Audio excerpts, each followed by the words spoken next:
आज एक सामाजिक समारोह था, उसमें जा रहा हूँ मैं और फिर यहाँ सिंगला साहब के दफ्तर में आया हूँ। उन्होंने दफ्तर खोला है कांग्रेस पार्टी का और एक हमारे पुराने मित्र उनसे मिल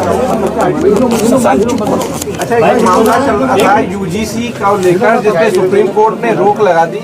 क्या मानना है, क्या मकसद था सरकार का इसे लाने के लिए? और फिर देखिए, कोई मकसद का सवाल नहीं, सवाल ये है हमारे को न्यायपालिका पे पूर्ण विश्वास है और वो जो फैसला करेंगे ठीक करेंगे। सरकार को भी कोई फैसला लें सोच समझ के लेना चाहिए। क्या लगता नहीं सर समाज में बंटवारा, समाज को बांटने का? देखिए, मैं बता रहा हूँ ना, सब न्यायपालिका पे हमारे को पूर्ण विश्वास है और वो जो नतीजा आएगा सामने आएगा तो स्टे है उसके ऊपर। एसवाईएल को लेकर लगातार मतलब 6 बैठक हो चुकी हैं हरियाणा और पंजाब के मुख्यमंत्री की। लगता है कि कोई नतीजा निकलेगा इसका? सिर्फ लोगों को गुमराह कर रहे हैं। बैठक कोई मायने नहीं है बैठक के। किस बात की बैठक करें, मैं समझ से बाहर है भाई। जब एक फैसला सुप्रीम कोर्ट देश का उच्चतम न्यायालय ने फैसला सुना दिया है कि ये जिम्मेवारी केंद्र सरकार की और पंजाब सरकार की है एसवाईएल खोदने का, हम कोई वो थोड़ा ही कर रहे हैं, हम तो अपना हक ले रहे हैं। तो आगे कोई बात ही नहीं। अब किस बात की वार्ता कर रही है? सुप्रीम कोर्ट से बड़ा तो कोई कोर्ट नहीं है। सुप्रीम कोर्ट से फैसला हो चुका। ये फैसला 2002 में आ गया था सुप्रीम कोर्ट का। फिर पंजाब सरकार ने एब्रोगेट कर दिया जो फैसला हुआ था। 3 प्रदेशों का और प्रधानमंत्री दस्तखत थे। उसके खिलाफ में सांसद था तो राष्ट्रपति का रेफरेंस भिजवाया और उसमें भी फैसला कर दिया उनका कोई अधिकार नहीं है, वो जो फैसला है सुप्रीम कोर्ट का वही मान्य होगा। अब बैठक किस बात की हो रही है?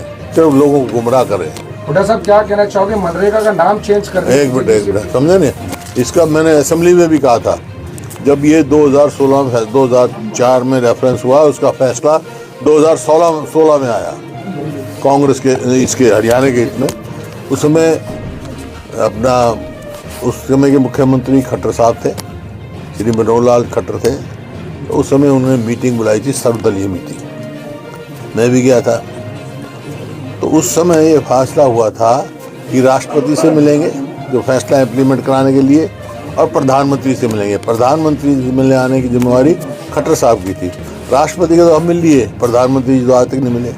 लेकिन गृह मंत्री से मिले थे, उस टाइम राजनाथ जी गृह मंत्री थे और वहाँ सारे सुप्रीम कोर्ट के वकील भी आए हुए थे, अटॉर्नी जनरल भी आए हुए थे। वहाँ मैंने सवाल पूछा था भाई अब इसमें क्या हुआ है, तो साफ उनका यही था कि ये आदेश फाइनलिटी अटेन कर चुका है, इसमें कोई जरूरत नहीं। तो मैंने असेंबली में कहा था भाई ये नहीं माने तो आप कंटेम्प्ट ऑफ कोर्ट डालो। कंटेम्प्ट ऑफ कोर्ट क्यों नहीं डाल रही है सरकार? बात करने का क्या मतलब भाई? जब हमारे हक में फैसला हुआ है तो क्या बात करें भाई, बताओ। हुड्डा साहब, क्या कहना चाहोगे? बीजेपी सिर्फ मनरेगा का नाम चेंज कर रही है, बात तो वही है, कांग्रेस की देन है। मनरेगा का नाम नहीं, नाम से कोई बात नहीं हमारे को, लेकिन वो स्कीम ही बंद कर रहे हैं। हरियाणा में मनरेगा के 8 लाख रजिस्टर्ड वर्कर हैं और इन्होंने एक साल में दिया कुल 2100 लोगों को 100 दिन का वो, और जहाँ आप दीजिए रोजगार दे पाते हैं उनको कंपनसेशन देना पड़ता है। पिछले 5 साल में एक आदमी को भी कंपनसेशन नहीं दिया। इसका मतलब साफ इनकी थी ये स्कीम ना करें। और इसका कौन नुकसान है, किसका नुकसान है इसमें? इसमें नुकसान है जो मनरेगा का काम करते हैं उसमें 90% शेड्यूल कास्ट और बैकवर्ड क्लासेस के गरीब आदमी। लाडो लक्ष्मी योजना में लगातार बदलाव किए जा रहे हैं, क्या कहेंगे? नीयत दर्शाता है।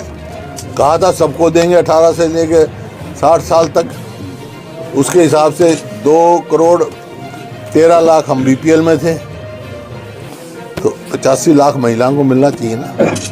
आज कितने को मिल रहा है? कभी आएंगे कहीं नहीं, 1 लाख में तो कर दी, फिर कह दिया जिसके बच्चे फर्स्ट क्लास लेंगे उनको मिलेगी। सब ऐसे अड़ंगे अड़ाने हैं जिससे देना ही ना पड़े कुछ। हुड्डा साहब, अभी लखन सिंगला जी ने कहा था नया दफ्तर खुला है, लेकिन जब तक शुद्ध नहीं होगा, जब तक पवित्र नहीं होगा, जब तक उनके भगवान हुड्डा साहब नहीं आएंगे। आज आप पहुंचे हैं, क्या बोलेंगे? मैं किसी का भगवान नहीं, मैं सब मेरे साथ भगवान मानते हैं आपको? मैं इनका, ये जो हमारे साथी है कार्यकर्ता है हम कांग्रेस के। सिंगला साहब मनरेगा बचाओ संघर्ष समिति कोऑर्डिनेटर बनाए गए हैं हरियाणा, तो क्या जिम्मेदारी रहेगी? जिम्मेदारी रहेगी जो इसका जो मूवमेंट चलेगी, एक हम पूरे देश में जो मनरेगा को चलेंगे उसमें जब करेंगे। जैसे ये सरकार 3 कृषि कानून भी लेके आई थी किसान विरोधी, उसमें पूरे देश के किसान खड़ा हुआ, वापस लेना पड़ा ना। आज पूरा देश का मजदूर खड़ा होगा जिसको जिनके पेट पे लात लगी है वो खड़े होंगे, तो सरकार को मजबूर करेंगे। कांग्रेस को बूस्ट करने का काम कैसे करेंगे सर? 12 साल से पावर में नहीं है कांग्रेस, उसको आज आपके दौरे से क्या फर्क पड़ेगा?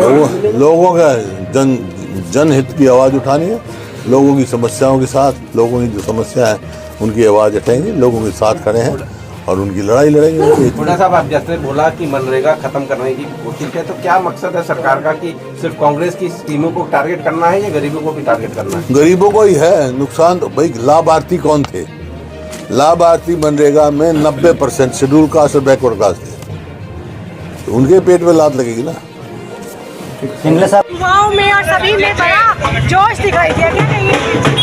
देखो भगवान के घर में आप पहुंचे हैं और लखन कुमार सिंगला, भूपेंद्र सिंह हुड्डा जी के हनुमान, ये पूरे हरियाणा को, पूरे देश को पता है। और आज हनुमान के पहुंचने पर उनकी सेना ने मिलकर, श्री राम की सेना ने मिलकर उनका आज भव्य स्वागत किया। चौधरी भूपेंद्र सिंह हुड्डा जी ने खूब हंसी गुल्ला करा, खूब कार्यकर्ताओं को मान सम्मान दिया, खूब मीडिया के साथ वो बैठे, खूब उन्होंने आशीर्वाद दिया और आगे के लिए मार्गदर्शन दिया।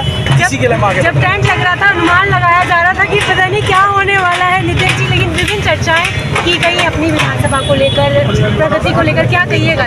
देखिए, निश्चित रूप से हुड्डा साहब के आने के ऊपर लखन सिंगला जी और उनकी टीम में अलग ही उत्साह होता है। वो उनके पिता बराबर हैं और जो भी है आज हुड्डा साहब की वजह से है, जो उन्होंने मान सम्मान दिया है, वो शायद ही वो एकमात्र ऐसे नेता हैं जो 36 बिरादरी को साथ लेके चलते हैं। नहीं तो ऐसी भी प्रदेश में पार्टियां नहीं जिन्होंने एक ही बिरादरी को आगे बढ़ाने का काम किया। हम वैश्य बिरादरी से आते हैं, सबसे ज्यादा मान सम्मान भूपेंद्र हुड्डा ने हमें दिया, 3 बार टिकट दी और आज भी इतना प्यार दे रहे हैं। क्या कहेंगे? 2029 में फिर से इलेक्शन है और अब इनके आने से लगता है जोश बढ़ जाता है कार्यकर्ताओं में। निश्चित रूप से आज भी जो 37 विधायक हैं वो भी भूपेंद्र सिंह हुड्डा जी की वजह से हैं और जो आगे भी आएंगे वो भी भूपेंद्र सिंह हुड्डा जी की वजह से आएंगे।